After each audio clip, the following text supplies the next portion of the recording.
Hello बच्चों। तो differential equation का एक और हमारे पास इंपॉर्टेंट क्वेश्चन है, देखिए क्या है। लेकिन इस क्वेश्चन को हम लोग सॉल्व करेंगे by using the method of linear differential equation. ठीक है, इस क्वेश्चन को सॉल्व करने के कई सारे मेथड है। सबसे पहले हम लोग स्टेप देख लेते हैं। सबसे पहले हमें क्या करना होगा, किसी भी क्वेश्चन को स्टैंडर्ड फॉर्म के रूप में उसको लिखना होगा। स्टैंडर्ड फॉर्म क्या होता है इसका, d Y by D x plus p into y is equal to q. ठीक है, where p and q are the function of x. जो हमारे पास ये जो p है और ये जो q है, ये क्या होना चाहिए, फंक्शन ऑफ x होना चाहिए। अभी मैं आपको आगे बताऊंगा इसका मतलब क्या होता है। अब फिर आपको यहाँ से p और q की वैल्यू निकालना होगा। फिर उसके बाद क्या निकालना होगा, इंटीग्रेटिंग फैक्टर यानी if का फॉर्मूला क्या होता है, if इज इक्वल टू ई की power integration p dot D x. देखो इसमें पता है क्या है, यहाँ पे d y upon d x है, तो यहाँ पे क्या है, p into y is equal to q, where p and q are the function of x। लेकिन हो सकता है d x upon d y plus p into x is equal to q. फिर उस केस में क्या हो जाएगा, p and q are the function of y। ठीक है, जब अगर हमारा equation d x upon d y के फॉर्म में आ जाए तो उस केस में आई एफ का फॉर्मूला क्या हो जाएगा, I F is equal to ई की power integration p dot D Y हो जाएगा। ठीक है, यहाँ तो कोई दिक्कत नहीं होना चाहिए। फिर आपको यहाँ से भी क्या मिलेगा, p मिल जाएगा, फिर q मिल जाएगा, फिर उसका आई एफ मिल जाएगा। अगर आपके पास ये तीनों चीज़ आ जाता है, उसके बाद हम लोग क्या निकालेंगे, इसका सॉल्यूशन निकालेंगे। तो solution of this equation is given by, solution इसका कैसे निकालेंगे, y इंटू आई एफ यानी y into integrating factor is equal to q into I F dot D x plus C क्या है हमारा, c एक कांस्टेंट टर्म होगा। ठीक है, चलिए और आज का हमारा जो सवाल है उसको देखते हैं। यहाँ पे क्या है, y into I F is equal to Q into I F dot D x plus C. फिर उसको इंटीग्रेट कर देना होगा x के रिस्पेक्ट में, और ये c हमारा कोई कांस्टेंट टर्म होगा। ठीक है, तो आज का सवाल जो है हम लोग उसको देख लेते हैं। अब क्या है हमारे पास, solve 1 plus Y square plus X minus ई की power 10 inverse Y into D Y by D x is equal to 0। ठीक है, सबसे पहले हमें क्या करना होगा कि इसको स्टैंडर्ड फॉर्म के रूप में इसको अरेंज करना होगा। क्या सॉल्यूशन क्या है, 1 plus Y square plus X minus ई की power 10 inverse Y D Y by D x is equal to 0। Rearrange this equation with respect to standard form. जो इसका स्टैंडर्ड फॉर्म था क्या था, अभी जस्ट ऊपर हम लोग देखे हैं, d Y by D x plus p into x is equal to q. यहाँ पे d x upon d Y हो जाएगा, क्योंकि p इंटू अगर x अगर है तो हम लोग इसको क्या लेंगे, d x upon d y. ठीक है, क्या है हमारे पास स्टैंडर्ड फॉर्म इसका, d x upon d y plus p into x is equal to q. In this case p and q are the function of y। ठीक है, तो ये हमारे पास इक्वेशन दे रखा था, 1 plus Y square plus X minus ई की power 10 inverse Y into D Y by D x is equal to 0। ठीक है, तो अभी हम लोग क्या करने वाले हैं, ये जो हमारे पास जो पूरा पोर्शन है इसको हम लोग इधर भेज देंगे। तो क्या आ जाएगा, x माइनस ई की power 10 inverse Y D Y by D x is equal to minus का 1 प्लस वाई स्क्वायर। ठीक है, यहाँ तक कोई दिक्कत नहीं होना चाहिए। अब हम लोग इसका अगला स्टेप देखते हैं क्या है हमारे पास।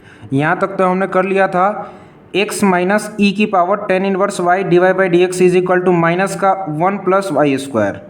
ठीक है, अब d Y by D x निकालने के लिए हम लोग इसको क्या करेंगे, इसका डिवाइड में भेज देंगे। तो क्या आएगा हमारे पास, D Y by D x is equal to minus 1 plus Y square upon में ये सारा सेक्शन क्या आ जाएगा, ये पूरा जो टर्म है हमारे पास नीचे डिवाइड में आ जाएगा, यानी x माइनस ई की पावर 10 इनवर्स वाई।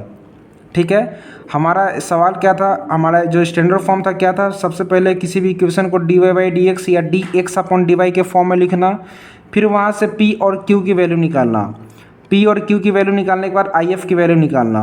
ठीक है, तो ये हमारे पास आ गया d Y by D x के फॉर्म में ये आ गया। लेकिन हमें यहाँ से कुछ मिल नहीं रहा है, पी वाई क्यू पी, देखो d Y by D x अगर हो plus p into x is equal to q, p into y is equal to q. In this case p and q are the function of x।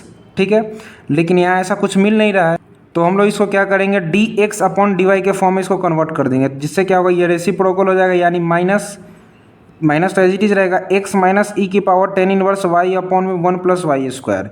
अब ये जो 1 plus Y square है ये इसके divide में भी है और ये इसके डिवाइड में भी है, तो हम लोग इसको अलग अलग करके भी लिख सकते हैं, यहाँ तो कोई दिक्कत नहीं होना चाहिए।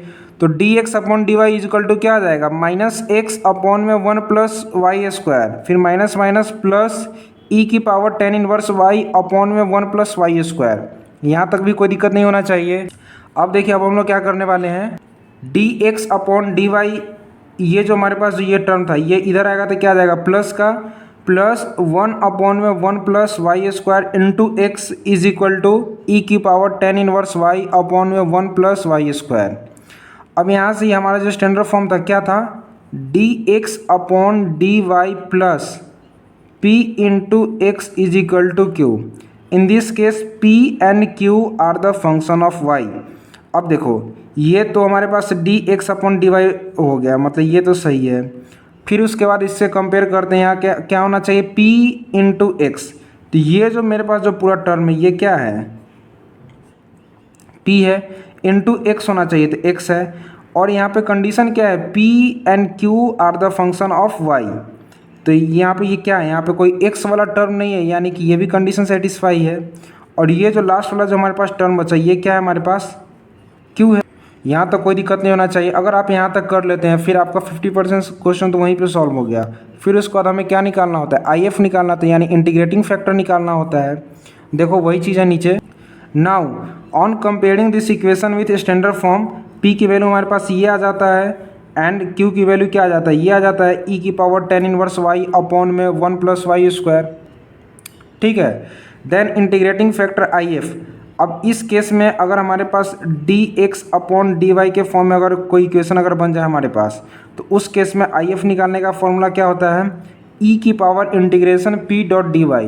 क्योंकि P जो फंक्शन है, P जो है, P किसका फंक्शन है, Y का फंक्शन है, इसलिए इसको Y के रिस्पेक्ट में इंटीग्रेट करेंगे। आई होप कि आपको यहाँ तक कोई दिक्कत नहीं होगा। तो IF इज इक्वल टू ई की पावर इंटीग्रेशन 1 अपॉन में 1 प्लस वाई स्क्वायर, क्योंकि P की वैल्यू यही है, into D Y.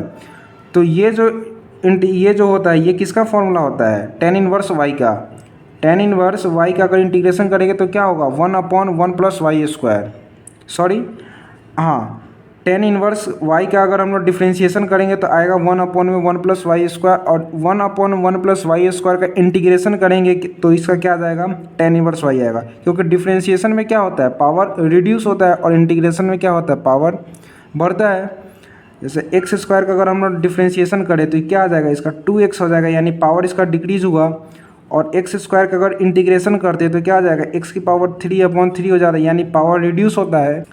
I hope कि आपको यहाँ तक तो बेसिक पता होगा। फिर यहाँ से IF की वैल्यू क्या आ जाएगा, इज इक्वल टू ई की पावर टेन इनवर्स वाई। तो ये हमारे पास IF की वैल्यू आ गया। ठीक है, यहाँ तक कोई दिक्कत नहीं होना चाहिए।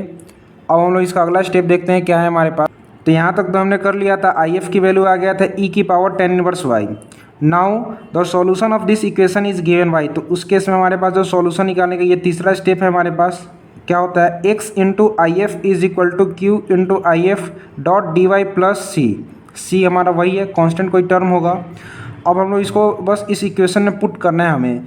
तो x इंटू IF की वैल्यू क्या है, ई की power ten inverse y is equal to q की वैल्यू हमारे पास ये था, इंटू IF की वैल्यू आ गया ई की power ten inverse y dot D y plus c. यहाँ तो कोई दिक्कत नहीं होना चाहिए, ये टर्म तो हमारे पास एज इट इज़ रहेगा। यहाँ पे देखते हैं, यहाँ पे क्या हो जाएगा, टेन इनवर्स वाई को हम लोग टी पुट कर लेते हैं। फिर हम लोग इसका डिफ्रेंशिएशन करेंगे तो क्या आ जाएगा, 1 अपॉन में 1 प्लस वाई स्क्वायर। फिर वाई का करेंगे तो क्या हो जाएगा, डी वाई। टी का करेंगे तो क्या हो जाएगा, डी टी। ठीक है, तो अब हमें क्या करना है, इस इक्वेशन में ये वैल्यू जो आया है हमें इसको पुट करना होगा। तो x इंटू ई की पावर टेन इनवर्स वाई, ये तो टर्म एज इट इज़ रहेगा, इज इक्वल टू इंटीग्रेशन। देखो e की पावर टेन इनवर्स वाई है, टेन इनवर्स वाई को हमने क्या पुट किया, t, यानी ये क्या टर्म हो जाएगा, e की पावर t। ठीक है, फिर यहाँ पे भी क्या है, e की पावर टेन इनवर्स वाई, तो यहाँ भी क्या आ जाएगा, e की पावर t, यानी ये दोनों टर्म तो हो गया। अब देखो डी वाई अपॉन में 1 plus Y square, d y upon में 1 प्लस वाई स्क्वायर, इसको क्या लिखेंगे, डी टी। तो ये हमारे पास डी टी आ गया, और ये प्लस सी ये एज इट इज़ रहेगा। आई होप कि आपको यहाँ तक समझ में आ रहा होगा, कोई दिक्कत नहीं होगा। तो यहाँ क्या आ जाएगा, x इंटू ई की power ten inverse y is equal to integration e की पावर, अब ये पावर ऐड हो जाता है तो ई की power 2t dot D T. ठीक है, अब हम लोग इसका इंटीग्रेशन करेंगे तो ई की पावर x का इंटीग्रेशन क्या होता है, ई की पावर x ही होता है। तो ई की पावर x का ई की पावर x हो गया, और 2t, चूँकि जो x है इसका भी डिफ्रेंशिएशन जो होता है उसको नीचे लिखते हैं, तो 2t का क्या हो जाएगा, 2 डिवाइड में आ जाएगा प्लस c। यहाँ तो कोई दिक्कत नहीं होना चाहिए। तो हमारा इक्वेशन क्या मिलेगा फाइनली, x इंटू ई की power ten inverse y is equal to half e की पावर 2t प्लस सी। और फिर t की वैल्यू क्या था हमारे पास, टेन इनवर्स ऑफ y। ठीक है, तो x इंटू ई की power ten inverse y is equal to half e की power 2 tan inverse y plus c. ये क्या है हमारा रिक्वायर्ड आंसर। उम्मीद करता हूँ कि ये क्वेश्चन आपको समझ में आ गया होगा। मिलते हैं आपसे अगले वीडियो में, तब तक के लिए धन्यवाद।